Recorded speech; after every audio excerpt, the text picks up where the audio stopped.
कि एक दिशा में चल रहे हैं।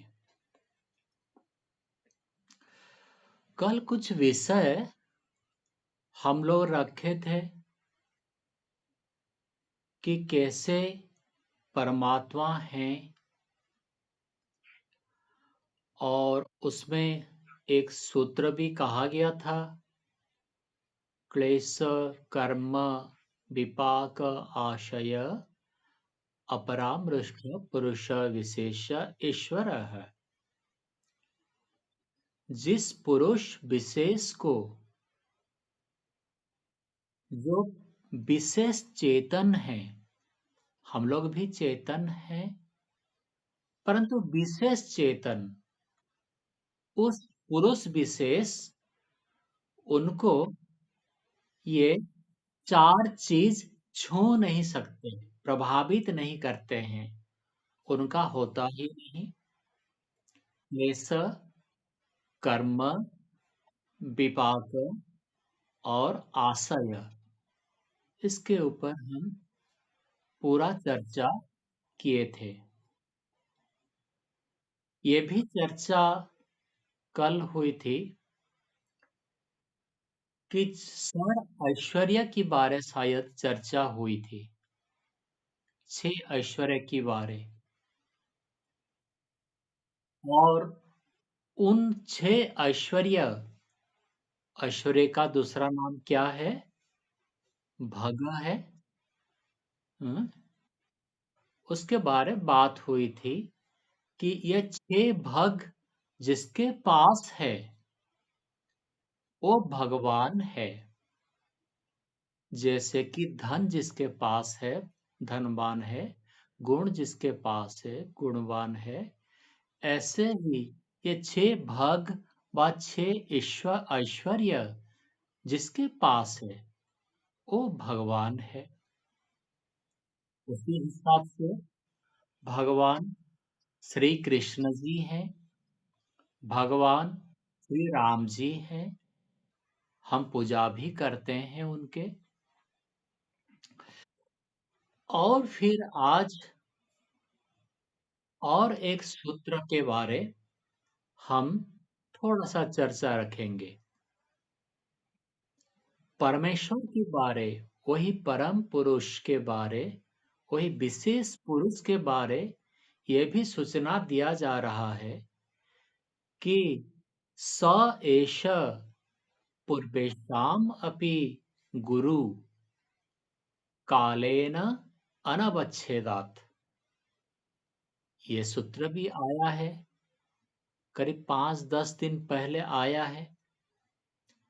सिर्फ अभी ईश्वर की स्वरूप के बारे चर्चा होने के कारण मैं इसको कोट करके संक्षेप में फिर दोबारा बता दे रहा हूं कि वह जो परम पुरुष है, पूर्वेशाम अपि, पूर्व में जितने गुरुओं थे उन सभी गुरुओं से ये परम गुरु है। और इनका एक खासियत है, अन्य सारे के सारे गुरु फिर काल के द्वारा खंडित हो जाते हैं। कुछ 90 वर्ष, 200 वर्ष, 300 वर्ष भी जीते थे,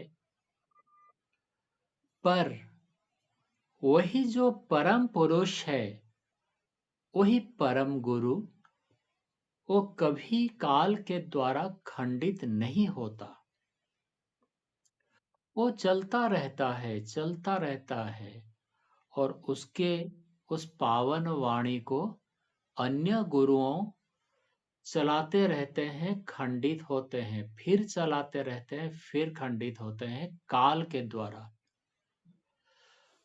तो इस सूत्र में एक चीज देखें, महत्वपूर्ण जो है, जो शरीरधारी हैं वो काल के द्वारा खंडित होने के कारण वे ईश्वर नहीं है। वे बहुत महान पुरुष है, अत्यंत पूजनीय है, पर जब ईश्वर की बारे बात आएगी तो ये सूत्र के अनुसार वे काल के द्वारा खंडित होने के कारण वे ईश्वर नहीं है, वे भगवान है। ठीक है। अब कुछ विषय थोड़ा सा उस परमेश्वर के बारे हम लोग फिर आगे फिर थोड़ा सा चर्चा बढ़ा लेते हैं। मैं समझता हूं कि आप लोगों को ये जो 2 सूत्र और ईश्वर का जो 6 भगवान का जो 6 भाग के बारे बताने के उपरांत आप लोग फिर तैयार है अभी और थोड़ा-सा आपको इन भिन्न-भिन्न जो शब्द है, उसके महत्व को समझाने के लिए, समझने के लिए आप लोग रेडी हो गए हैं। जैसे कि विष्णु जो शब्द है, वो है, वेद में है, परंतु उसका व्याकरण अर्थ क्या है, वो समझने की विषय है। विष्णु शब्द का व्याकरण अर्थ हो रहा है, वही एक ही परमेश्वर के बारे बोला जा रहा है कि जो सर्वव्यापक है, जो ये मकान की ईंट की अंदर है, सर्वव्यापक, जो पृथ्वी की अंदर घुसे हुए हैं और पृथ्वी का बाहर भी, ये शरीर के अंदर भी और शरीर के बाहर भी जो व्याप्त है, जो सारे यूनिवर्स, गैलेक्सीज, स्टार्स दूर दूर तक फैले हुए हैं, सभी के अंदर, सभी के बाहर जो घुसे हुए हैं, उस गुण का नाम व्यापकता, और जो व्यापक है उसका नाम विष्णु है। विष्णु जैसे और भी नाम है, कृष्ण भी उस परमात्मा का ही नाम है, वही परम पुरुष को ही कहा जा रहा है। कृष्ण शब्द का एक अर्थ है कि वह सर्व आकर्षणीय, सभी को आकर्षित अपने ओर करने वाला है। ये जो आप कुछ विषय को जो सुनते हैं, जानते हैं, द्वंद्व में पड़ जाते हैं कि 16 सहस्त्र गोप नारी सभी के घर में वह मौजूद थे, वो सभी को वो आकर्षण करके रखते थे। ये शारीरिक दृष्टिकोण से 16 सहस्त्र गोप नारी के बारे नहीं कहा, ये उनका सर्व आकर्षणीय जो गुण है उसके बारे कहा जा रहा है कि वही कृष्ण सारा जगत के सभी मनुष्यों को, सभी प्राणियों का आकर्षक वस्तु है। जैसे रसगुल्ला आकर्षक, हमको अच्छा लगता है। किसको रसगुल्ला अच्छा नहीं लगता? उनको कुछ मिक्सचर आकर्षण वस्तु है। इस प्रकार से अन्य अन्य विषय भिन्न भिन्न लोगों को आकर्षित करता है। वैसे सभी को आकर्षित जो करता है वह वही परमेश्वर है, जिसका नाम कृष्ण है। वैसे और भी नाम है। ये सारे नाम कुबेर को मैं देख रहा था, जो सारे ये जो पृथ्वी, आकाश, सारे सूर्य, गैलेक्सीज सभी को जो आच्छादित करके रखता है, उसका नाम कुबेर है। इस प्रकार से कुछ-कुछ शनिदेव की एक बात आता है, हम शनि पूजा करते हैं, तो वह शनि है। शनिश्चर का अर्थ है कि शनि महाप्रभु उस सभी को न्याय देते हैं। शनैः-शनैः आहिस्ता-आहिस्ता हमारा उम्र बढ़ते-बढ़ते जब हम शरीर छोड़ देंगे, तब फिर वही परमात्मा हमको न्याय देंगे। वो शनैः-शनैः न्याय देंगे। तुरंत नहीं, अभी नहीं, थोड़ी-थोड़ी करके समय की बात है, हमारे साथ भी वो न्याय करेंगे। अच्छा को अच्छा, बुरा को और तकलीफ। इस प्रकार से सारे शब्दों के साथ कुछ-कुछ विषय, कुछ-कुछ अर्थ, भावनाएँ जोड़ करके साधक वो साधना में रत रहता है। अगर उन भावना, उस शब्द को हम जो कह रहे हैं, वो भावना के साथ अगर हम पुकार रहे हैं, तो फिर हम ठीक साधना में रत है और वही सर्वत्र विद्यमान निराकार एक शब्द है, आप लोग जानते हैं? सर्वत्र विद्यमान निराकार प्रभु को कोई भी एक जगह में स्थित रहने की अनुभूति रखना, ये हमारा मिथ्या आचरण है। वो सर्वत्र विद्यमान है। कहाँ कलकत्ता, कहाँ बम्बे, कहाँ और कहीं, सब जगह पहले से ही वो बैठे हुए हैं। इसलिए तो जानते हैं, वहीं का सारे विषय वो कैसे खबर रखेंगे। सर्वत्र विद्यमान उस प्रभु को उस दृष्टिकोण से हमको देखने का एक सत्य के करीब होना एक सूचना है। अगर हम स्वयं को कोई हठ, दुराग्रह में पीड़ित करके नहीं मैं ऐसे ही सोचेंगे, नहीं मैं ऐसे ही मानेंगे, नहीं प्रभु तो आएंगे ही आएंगे मेरे पास, ये जो कृष्ण है ये तो आएंगे ही, मैं इतने पुकार रहा हूँ। ठीक है, एक दृष्टिकोण से वह प्रभु आपका सारे मर्म, सारे वेदनाओं को संपूर्ण रूप से अच्छी तरह वो एहसास करते रहा है, एहसास कर रहा है, उसमें कोई द्वंद नहीं है। पर अविद्या आधारित आपका प्रार्थना जब होगा, तब वो क्या कर सकता है? वो अपना नियम को भंग नहीं करेगा ना। जैसे ट्रैफिक वाला कहता है कि भाई बाएं में चलो, तो वो बाएं में चलने वालों की ही रक्षा।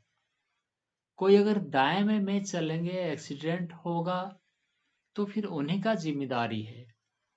वो ट्रैफिक वाला रूल्स आपके लिए फ्रेम नहीं किया है ना, सभी के लिए। जहां नियम वहां नियामक।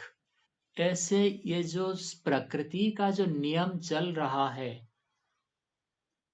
ये सारे नियम को देखने से एक एहसास आएगा कि कितने बुद्धिमान वही परमात्मा थे।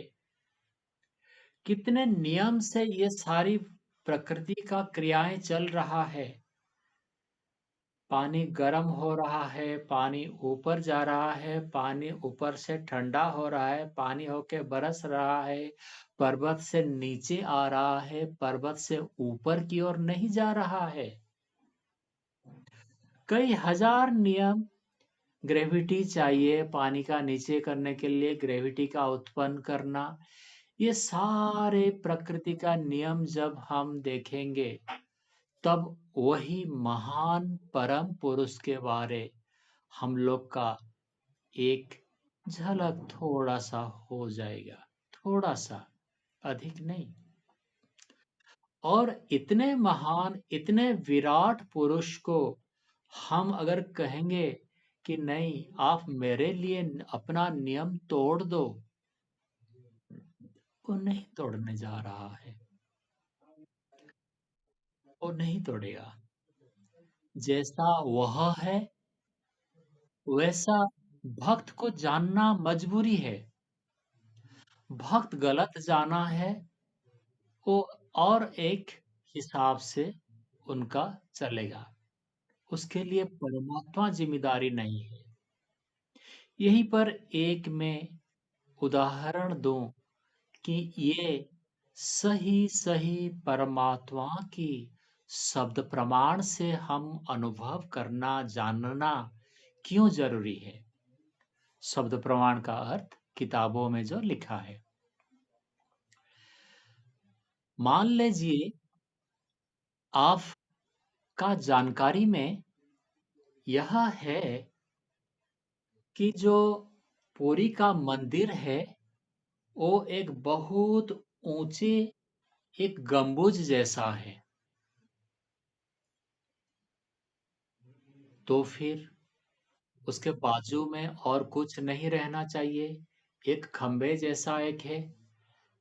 तो फिर आपका साधना पथ में आप देखते एक जगह में आप देखने लगे प्रभु का एक रूप देखने लगे, एक एहसास आप करने लगे, जो एहसास की आपका गलत है, तो फिर आप रुक जाएँगे। क्योंकि पुरी का मंदिर गम्बुज जैसा नहीं है। गम्बुज एक खंभे जैसा ऊंचा वाला तो कुतुब मीनार है। आप कुतुब मीनार को देख करके मैं ठीक पुरी का मंदिर देख रहा हूँ, ये एहसास नहीं हो पाएगा। पुरी का मंदिर से देखने से जो अनुभूति आपका होना चाहिए, वो नहीं हो पाएगा। आप मिथ्या में वहीं पर अटक जाएँगे। इसीलिए सही-सही परमात्मा का स्वरूप के जानना, ये पहला काम है। क्योंकि सिर्फ़ आप जान रहे हैं अभी, आप कर्म को शुरू नहीं किए हैं। तो यही जानकारी सबसे अधिक महत्वपूर्ण है। हम अगर वही जानकारी को नहीं जान पाए, तो फिर सब गफ़लत हो जाएगा। बाद में हम साधना के रास्ते में कहीं अटक जाएँगे। कई बाबा यहाँ दिखाते हैं, यहाँ दवा देते हैं, आँख बंद करो, यहाँ दवा देने से थोड़ा नीली-नीली रंग आ जाता है और फिर साधक तुष्ट हो जाता है, हाँ, परमात्मा नीले रंग का है। इस प्रकार कई विचार जो कि वेद विरुद्ध है, दर्शन विरुद्ध है, गीता के विरुद्ध है, वो सारे आपका बाधक बनने की सामर्थ्य रखते हैं। आपको जानना पड़ेगा कि सही स्वरूप क्या है। अगर कोई एक मूर्ति को आप पूजा कर रहे हैं, लेकिन अगर जानते हैं कि ये मूर्ति मेरे सारी दुर्गति को दूर कर देगा, तो फिर कोई तकलीफ नहीं है। मेरे बात को आप देखो, दोनों तरफ से मैं आपको बता रहा हूँ। आपका भी युक्ति, मेरा भी युक्ति, दोनों का युक्ति एक समन्वय तो कर लें। जितने-जितने व्यक्ति ईश्वर को भिन्न-भिन्न स्वरूप से मान रहे हैं, मूर्ति में भिन्न-भिन्न जो मान रहे हैं, उनमें थोड़ा-सा कमी तो है। परंतु वह अगर सोच रहा है, राम को राम का पुजारी सोच रहा है कि मेरे राम तो सर्वव्यापक है, रोम रोम में बसने वाले राम। तो कोई तकलीफ नहीं है, कोई प्रॉब्लम नहीं होगा। और फिर दुर्गा माँ को पूजन करने वाला सोच रहा है, मेरे ये दुर्गा माँ दुर्गे दुर्गति नाशिनी, मेरे सारे दुर्गति को दूर कर देगा। तो कोई प्रॉब्लम नहीं है, चलते रहे। ये चलना, ये भक्ति का भाव कभी ना टूटे, ये रहना जरूरी है। हाँ, आपका स्थिति परिवर्तन हो सकता है, उसमें कोई तकलीफ नहीं है। कभी आपको लग रहा है कि हाँ, परमात्मा मैं जिसको पूजा कर रहा हूँ, वो जो रूप है, वो केवल एक माध्यम है। ये सारे लोग कहते हैं, तो फिर कोई तकलीफ नहीं है।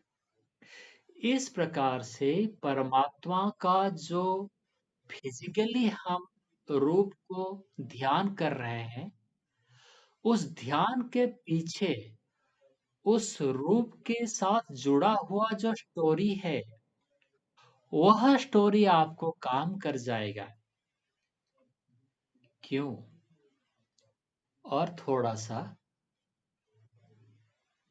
और थोड़ा-सा इस विषय में साधना के बारे कहना चाहता हूँ। ठीक है, प्रभु निराकार ही है और सभी लोगों कुछ-कुछ अलग-अलग रूप से प्रयोग कर रहे हैं, अपना साधना में प्रयोग कर रहे हैं। ठीक है। श्री राम को भगवान श्री राम, मर्यादा पुरुषोत्तम श्री राम, उनको कोई पूजा कर रहा है और जब वह शुरू किया सवेरे 5 बजे, जैसे वो उठ गया, तुरंत वही श्री राम जी का एक मनन किया। प्रभु, आप तो अहल्या को तारण कर दिए थे अपने पैर लगा करके, मुझे भी क्यों ना कर ले। आप तो केवट के जाल में फंस गए थे, हंसते हंसते उनको आपने अनुमति दिए थे कि वो गदगद हो जाए आपका पैर धो करके। मुझे क्यों ये अवसर नहीं मिल रहा है? अच्छा, ये जो उनका मन की वाणी चल रहा है, ये वाणी को क्या वो परमेश्वर, निराकार परमेश्वर जो कि उनके अंदर में घुसे हुए हैं, इन वाणी को वो नहीं सुन रहा है? ऐसा तो नहीं हो सकता ना? वो सुन रहा है। निश्चित रूप से वो आपकी भाव को ग्रहण कर रहा है और ग्रहण करते-करते जब समय आ जाएगा, आपको एक क्षण में तार देगा। कोई ऋषि ने कह लिया, बूढ़ी माँ, श्री राम आएंगे यहीं पर। ये जो परित्यक्त आश्रम है, इसमें तुम रहना। श्री राम जरूर आएंगे तुम्हारे पास। बस वही एक ही बात को वही सबरी भरोसा कर लिया। ऋषि चले गए। सबरी उसी दिन से प्रत्येक दिन वो रास्ते की ओर देख रहा है। उस रास्ते में हंसते-हंसते फूल बिछा रहे हैं कि मेरे राम, तुम्हारा पैर कोमल होगा। उनका प्रेम देखिए। और उसी दिन से उसका प्रत्येक दिन राम राम ये उनके मन में रह गया ना, वो प्रभु की स्मृति 24 घंटे कर रहा है। आप निराकार मान करके आप अगर यहाँ चारों ओर ईश्वर है ये एहसास नहीं कर रहे हैं, तो फिर कोई फायदा नहीं। आप अगर वही सबरी जैसे प्रत्येक क्षण इंतजार कर रहे हैं, भोजन मैं इसलिए कर रहा हूँ क्योंकि मुझे नहीं मरना है, मुझे राम को देखना ही है। प्रत्येक दिन, प्रत्येक क्षण वही सबरी का एक ही चिंतन कि राम आएँगे, राम आएँगे। कभी सोचा है कि कैसे ये व्याख्यान हो रहा है कि सबरी इंतज़ार करते-करते एक दिन पूर्ण हो गया इंतज़ार और राम जी आए। सोचिए क्या लिखा है वहीं पर कि भोजन को वो परीक्षा कर रहा है। वो पहले खुद खा ले रहा है और फिर उस झूठी को उस परमात्मा को दे रहा है। वो वही सोच में है। तो उसके अंदर ये जो दिन प्रतिदिन एक परमात्मा के प्रति प्रेम दृढ़ दृढ़ से दृढ़तर होता चला गया और अंत में उसको मिल गया है, तो फिर उसका ये संस्कार में प्रीति बढ़ते बढ़ते बढ़ते बढ़ते जाएगा या नहीं जाएगा? वो बढ़ेगा ही, क्योंकि हम सोचने से वो सोच का संस्कार पड़ता है और जितने अधिक समय 24 घंटे कोई लगा दिया, 7 दिन में उसको फल मिल जाएगा। 7 दिन, मैं कह रहा हूँ, 24 घंटे सिर्फ अगर लगा दिया, तो 7 दिन में वो आर-पार चला जाएगा। क्योंकि वह परमात्मा इस विषय में स्वयं मदद करते हैं भक्तों को। ये संस्कार लगाना, पार मतलब प्रेम जागृत करना, ये तो पहला काम होगा और उसी से अगर हम ये जान लें कि परमात्मा का सही स्वरूप क्या है, तो फिर और मालामाल आप हैं। तो इसलिए मेरे अनुरोध आप लोगों को इस विषय में रहेगा कि आप सभी के सभी अपना प्रेम को खोना नहीं, खोना नहीं।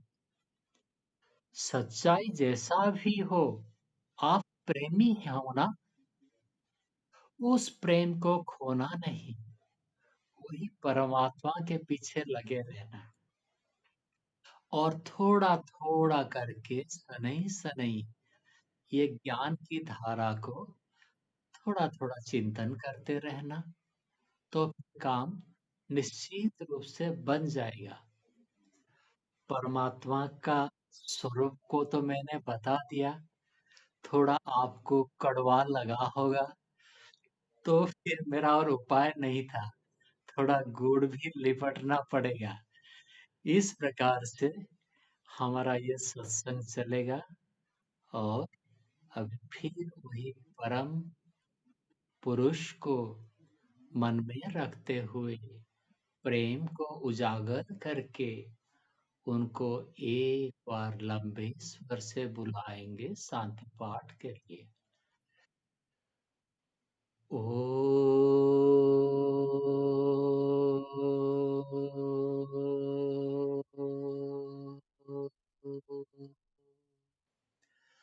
शांति, शांति, शांति। सर्वेभ्यो नमः।